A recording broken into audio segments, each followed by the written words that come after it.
The story opens in the great city of Emperor Khan. Many messengers from other kingdoms have gathered to offer their gifts to the emperor. Khan's daughter named Turandot enters the hall. She runs around chasing a butterfly. Her father points her at the butterfly's direction, but the little girl stumbles on the carpet and falls on the ground. She is immediately picked up by the maid, and her father tries to stop her from crying. The carpet on the floor represents the map of the empire. The opening where Turandot stumbled represents a little kingdom named Malvaya, which is not yet a part of Khan's empire. Upon being aware of that, the emperor orders his men to make Malvaya join the empire. The emperor's men depart and ride their horses towards that kingdom. Malvaya is a peaceful kingdom. Its royal family wears 3 magic bracelets. One for the king, one for the queen, and one for their son, Prince Caliph. They got those bracelets from their ancestor, who told them that these 3 bracelets should never come into the hands of a human being. If they were worn together, then that person would get a bad curse. The young prince trains his sword skills with his master named Zhou. Soon, the peace is disturbed. The kingdom is attacked by the emperor's army. The battle is lost for them. The king and the queen, along with their army, have fallen. The generals find the bracelets on the ground, and they take them back to Khan. When it is time for Turandot's birthday, Khan brings her into a room full of gifts for her. The bracelets are among those gifts. Turandot seems to be really fond of them. She wants to give one to the emperor, but he puts all 3 of them around his daughter's wrist. Right then, a curse gets activated and the bracelets dig deep into Turandot's arm. She tries to shake the pain away, but to no avail. The girl loses the ability to see color, and her life changes forever. Meanwhile, Master Zhou brings Caliph in the great city and reunites with his daughter Lu. Back in the castle, the high priest has consulted the heavens, and he now knows that Turandot's curse can only be lifted by one of her future suitors. There are 3 riddles to be solved, and they must be solved when Turandot turns 15 years old, which is the age of marriage. Warning notice: if the curse is not lifted until she hits 18, her heart will turn to ice and she will lose her mind.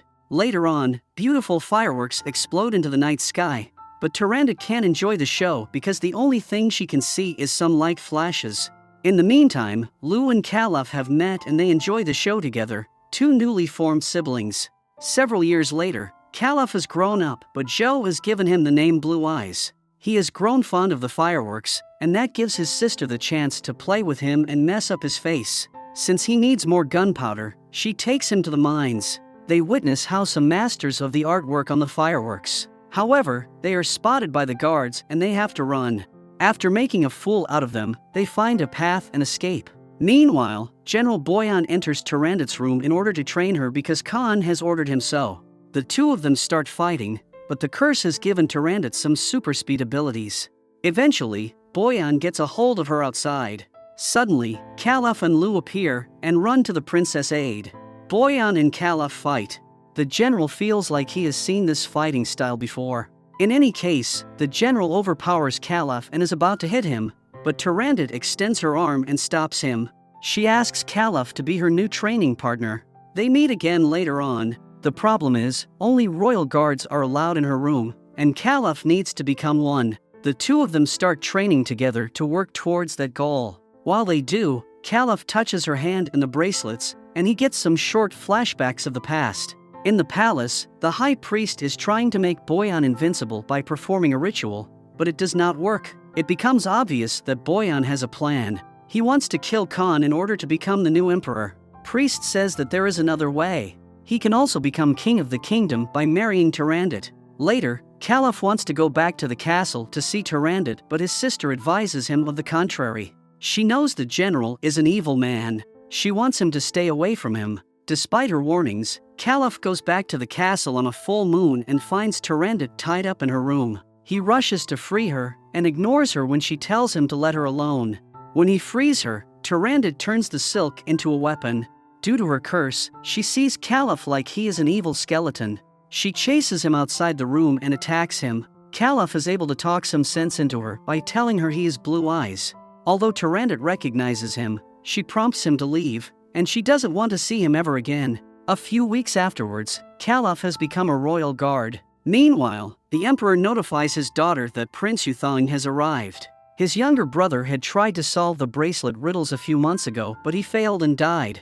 In the local market, Lu has stolen a bag full of money, and she tips all the local performers. Soon, she and her accomplice steal Thong's dagger.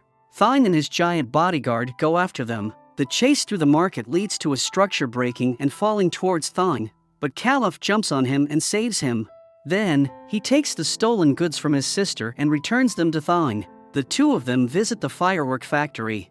Thong tells Caliph the story of his brother, who died while trying to resolve Tyrandit's curse. The two of them bond and swear as brothers. The next day, Thong and his bodyguard approach Tyrandit and surprise her. They are not there for her curse, but to avenge Thong's brother. They attack Tyrandit, but she is fast and evades their efforts. Eventually, she traps both of them, and they are taken away for a public execution. Khan wants to give Thong a chance of redemption and let him live if he solves the riddles. Thong is not interested in that, but then Caliph has another glimpse at the bracelets and has another flashback. He offers to try and solve the riddles on Thong's behalf, but he is not of royal blood and has no right to do so. However, Caliph says he and Thong are sworn brothers, and that gives him the right to give it a try. While Lu goes wild, the Emperor will allow Caliph to try, but if he fails, he and Thong will both die. The ritual starts and Tyrandit approaches Caliph to tell him the first riddle. After she does, Caliph experiences a flashback. He is taken back to the day when he was a child and his kingdom was attacked. His mother knew that they would not be able to defend. She convinced her husband to wear the 3 bracelets. Although he knew he would be cursed, he wore the bracelets to buy his family some time. That gave him extreme strength, and he defeated every enemy that came at him. Nevertheless, Blue Eyes still does not have an answer. He is taken to die that same night. While being carried by the guards, he has another flashback of his mother telling him to run because he is their only hope. That makes him understand that the answer to the first riddle is hope. He exclaims the answer, but since the guards don't see any fireworks, they carry on to kill him. At the same time, Tyrandit's first bracelet breaks. While Zhou and Lu buy Caliph some time, the fireworks light the sky, and now everybody knows that the first riddle has been solved.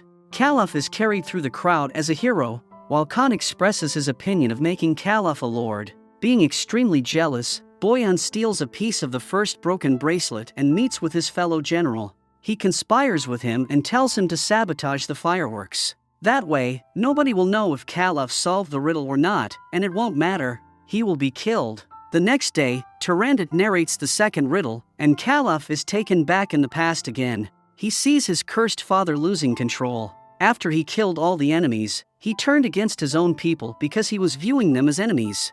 After he killed everyone, he turned against his family and killed the queen. The queen's blood started waking him up. Caliph's time ends and he gets tied up. He is sentenced to death by 1,000 cuts. While his punishment starts, his flashback continues. He sees his father committing the unthinkable. He understands that the answer is blood, and he screams the word. Tyrandit's second bracelet is broken. She orders her female warriors to fire the fireworks. However, the fireworks get sabotaged, and the women are attacked by Boyan's men. A battle starts between the two sides, while at the same time Zhou and Lu are trying to help Caliph once more. While both parties fight strong, Boyan traps Lu, and Zhou is also seized. Boyan throws his sword at Caliph to kill him, but Tyrandit deflates it and tells everyone that Blue Eyes solved the second riddle as well. Later that night, Caliph has a talk with Zhou. He remembers his forgotten past. He remembers that Khan is responsible for his parents' death and for their lost kingdom. Meanwhile, Boyan gets a shard of the second bracelet as well. The next day, he and Lu ride their horses to leave the great city, but they are intercepted by the princess. She tries to figure out what's going on. Caliph tells her that he regrets solving the riddles for her. He wants to fight her, but she is stronger.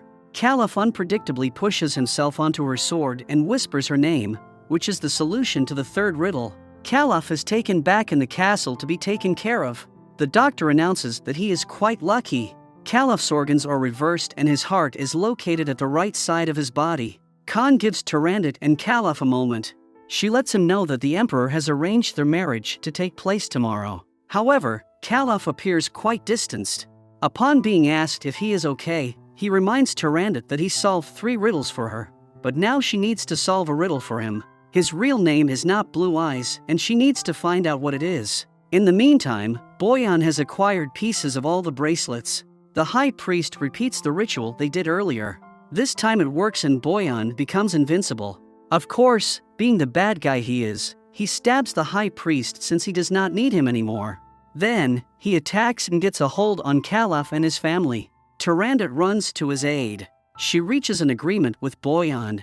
He will not kill Caliph if she agrees to marry him tomorrow. At the same time, the high priest reaches the fireworks master and asks for his help. The next day, Khan expresses how deeply sad he is that things took this turn. However, Caliph would never want to be his son-in-law after what he did to his people. At that time, the high priest is brought in. He reveals that the massacre in Malvaya was Boyan's work. Although the emperor had ordered them to negotiate peacefully first, Boyan disobeyed the order and he just attacked Malvaya. The good guys are assisted by all of their friends. A fight starts between the two sides. Unfortunately, Boyan is indestructible. Caliph and Joe fail to stop him. Caliph and Tyrannid escape to the firework factory, where they set up a trap to kill Boyan. That does not work, but then Boyan hits Tyrannid hard and her blood has an effect on him when it touches his skin. Caliph sees that, and he grabs Tyrannid's sword, soaked in her blood. He touches it on Boyan's chest and breaks his invincibility. Then he pushes it in and is able to penetrate his skin. That destroys Boyan and burns him into ashes. Tyrannid dies into Caliph's hands, but she tells him where to find the royal secrets of the art of fireworks. Soon, Caliph leaves the empire, he rebuilds the kingdom of Malvaya, and he becomes a master of the fireworks.